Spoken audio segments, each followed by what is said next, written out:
Queridos irmãos e irmãs, o Evangelho nos apresenta uma cena que tem similaridades, mas ao mesmo tempo que é como que a antítese da primeira leitura. Na primeira leitura nós temos a casta Susana, inocente. No Evangelho nós temos uma adúltera pega em flagrante adultério. Na primeira leitura nós temos dois velhos que acusam caluniosamente Susana, a tal ponto que Daniel, profeta, diz ao primeiro deles: velho encarquilhado no mal, agora aparecem os pecados que estavas habituado a praticar, e assim por diante. E ao outro, raça de Canaã e não de Judá, a beleza fascinou-te e a paixão perverteu teu coração. Os dois, sim, é que eram pecadores contumazes. No Evangelho, não se nos diz se aqueles homens participaram do pecado, não participaram. Diz-nos apenas que eram mestres da lei, que queriam pôr Jesus à prova. Queriam pôr à prova a fidelidade de Jesus à lei de Moisés. Queriam, portanto, mais do que tudo, a condenação de Jesus, e utilizavam aquela mulher apenas como um meio de lançar culpabilidade sobre Cristo.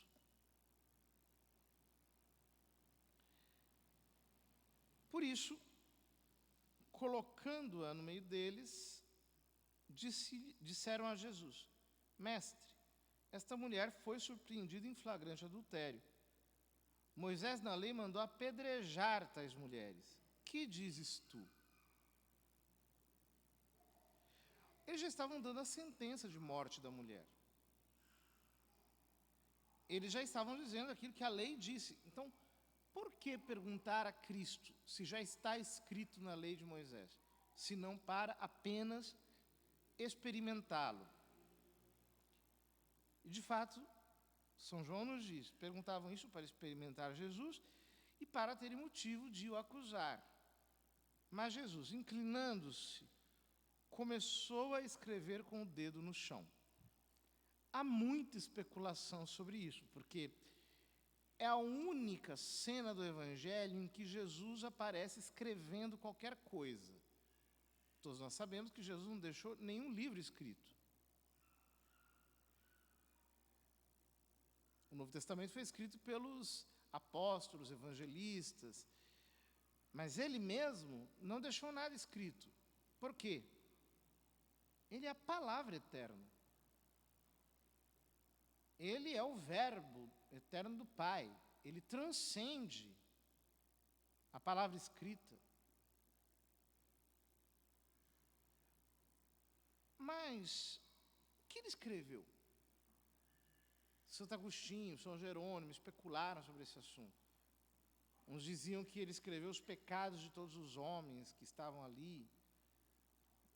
Enfim, eu acho simplesmente que, diante daquela cena patética, Nosso Senhor simplesmente se curvou para escrever no chão, como quem diz: olha, eu prefiro escrever os Lusíadas inteiro na areia para ser apagado daqui a pouco pelo vento do que ver isso. Vocês conseguiram constranger o próprio Deus encarnado. Se vocês não sentem vergonha desse espetáculo patético, alguém pelo menos tem vergonha disso, que sou eu. Então não quero nem olhar para essa cena horrorosa. E sem invalidar a lei de Moisés, mas transcendendo-a, e porque eles persistiram em interrogá-lo, Jesus se ergue, Ele estava agachado, olhando para baixo, constrangido. E diz: quem dentre vós não tiver pecado, seja o primeiro a atirar-lhe uma pedra. E, tornando a inclinar-se, continuou a escrever no chão.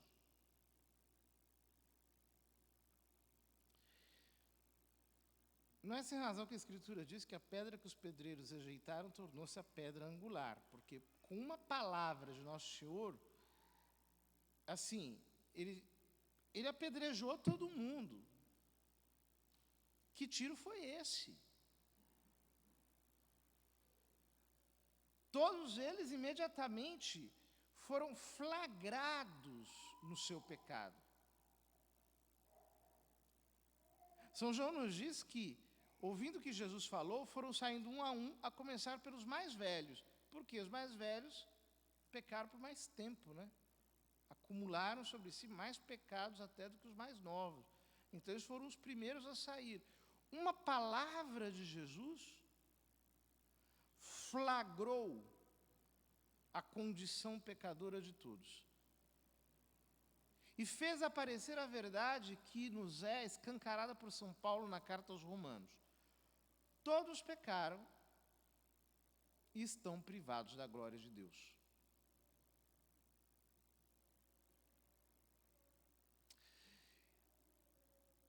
Esse flagrante que nos vem pela palavra de Cristo, pela luz da sua graça, esse flagrante que repentinamente nos mostra a nossa condição de pecado, esse flagrante que nos mostra quem nós somos, que nos deixa constrangidos, que nos emudece, que nos faz olhar para todos, enxergando que não merecem ser condenados por nós, porque nós somos piores até do que eles. Esse flagrante divino é a grande bênção que um homem pode receber.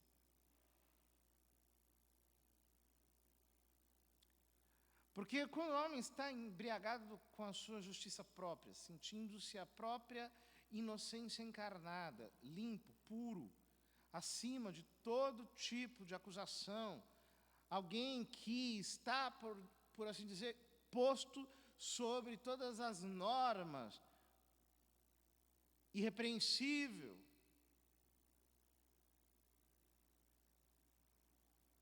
o homem que tem o surto da sua própria suposta autoexcelência está na mentira. Está cego pela sua vaidade. Ao contrário, quando a graça nos derruba da nossa posição de segurança, nos devolve ao chão, então nós começamos a perceber o quão pecadores nós somos, o quão condenáveis nós somos, o quanto nós mereceríamos padecer pelos nossos pecados, o quanto nós mereceríamos ser condenados, apedrejados, destruídos. Mas vemos que Deus é bondoso para conosco, como foi Ele bondoso com essa mulher. A mulher estava em pé, Jesus estava agachado. Ele se levanta e simplesmente lhe diz: mulher, onde estão eles? Ninguém te condenou? Ninguém, Senhor. Eu também não te condeno. Podes ir e de agora em diante não peques mais.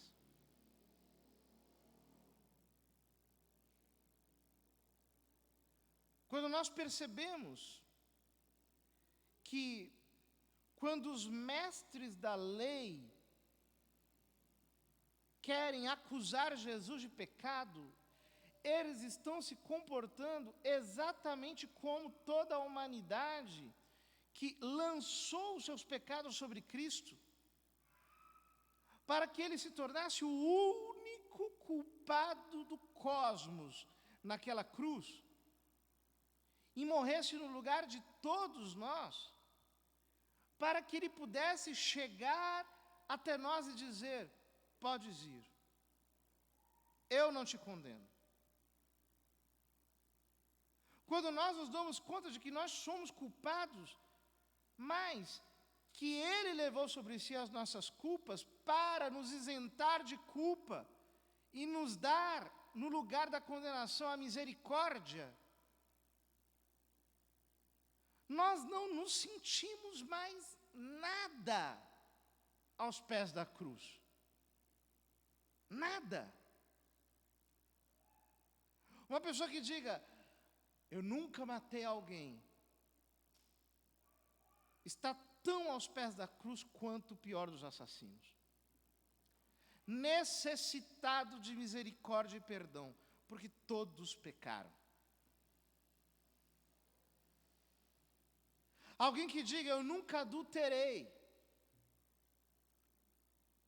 está caído aos pés da cruz com o pior dos adúlteros. Porque ainda que ele não tenha adulterado, quantas coisas erradas não terá feito. E, sobretudo, terá nascido com o pecado original. Terá nascido inclinado para o mal. Terá nascido, ao menos, de tal modo propenso ao mal, que algum pecado leve, nem que seja não deliberado, ele terá cometido.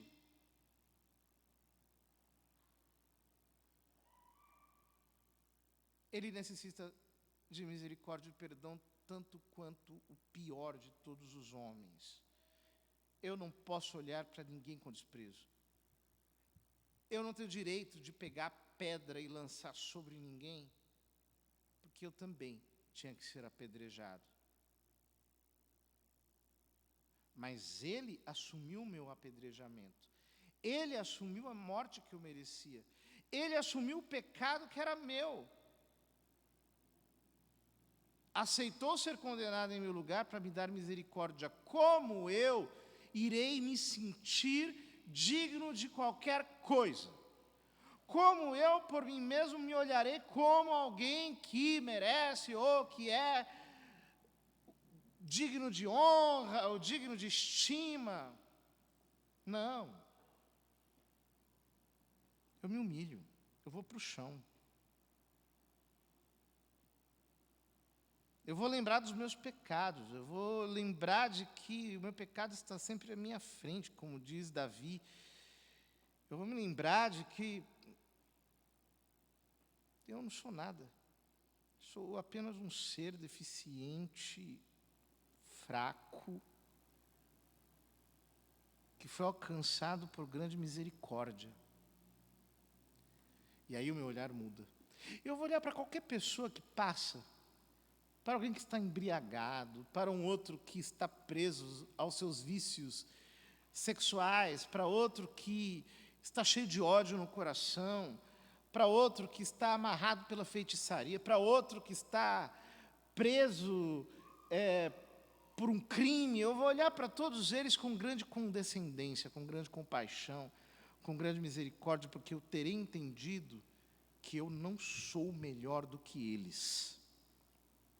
Aos pés da cruz ninguém é nada. Aos pés da cruz, todos pecaram e estão privados da glória de Deus.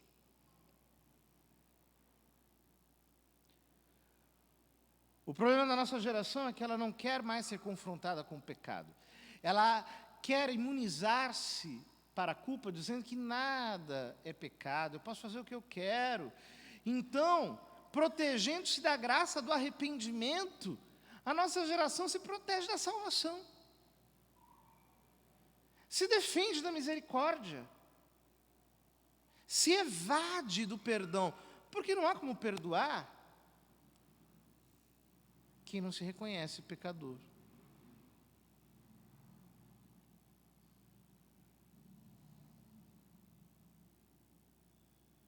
Então essa geração que não se considera pecadora começa a usar a lei para apedrejar todos aqueles que tentam lembrá-los de que são pecadores e de que necessitam desesperadamente de um Salvador, de um Redentor. Os novos mestres da lei